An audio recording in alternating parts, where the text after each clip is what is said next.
एक घने जंगल में एक हाथी रहता था। वह स्वभाव से गर्विष्ठ और क्रूर निर्दयी था। जब हाथी उन पेड़ों को उखाड़ कर फेंकता या शाखाओं को सूंड से तोड़ता तो उन शाखाओं पर रहने वाले पंछियों के घोंसले जमीन पर गिरकर टूट जाते। बेचारे पंछी उसका कुछ नहीं कर पाते। जंगल में हाथी ने चौतरफा तबाही मचा दी थी। इतना ही नहीं, शेर और बाघ भी उससे दूर ही रहते थे। जंगल के सभी जानवर उस हाथी से परेशान हो गए थे, लेकिन चाहकर भी वे कुछ नहीं कर पा रहे थे। उसी जंगल में एक चतुर खरगोश भी रहता था। उस खरगोश को उस हाथी के बारे में सब कुछ पता था। खरगोश ने उस हाथी को सबक सिखाने की ठान ली और उसने जंगली जानवरों की एक सभा बुलाई और कहा, इस दुष्ट हाथी का कुछ करना होगा। इसने इस जंगल के सभी प्राणियों को परेशान कर रखा है। अब मुझे इसका कुछ करना होगा। ऐसा कहकर खरगोश वहाँ से चला जाता है।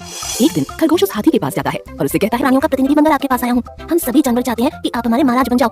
मैं यहाँ आपको लेने के लिए आया हूँ। आप मेरे साथ चलिए। आपका राज्याभिषेक समारोह जंगल के बीचों बीच रखा है। चलते चलते वे दोनों जंगल के एक तालाब के पास आ गए। उस तालाब का परिसर पूरी तरह दलदल से भरा था। खरगोश का वजन कम था, इसलिए उसे उस दलदल से चलने में ज्यादा परेशानी नहीं हुई। मित्र मेरी मदद करो, मैं इस दलदल में फंसता जा रहा हूँ। तुम्हारी कोई मदद नहीं कर सकता। तुम किसी लायक हो। तुम्हें कुछ पता भी है तुमने जंगल के प्राणियों के साथ कितना बुरा व्यवहार किया है।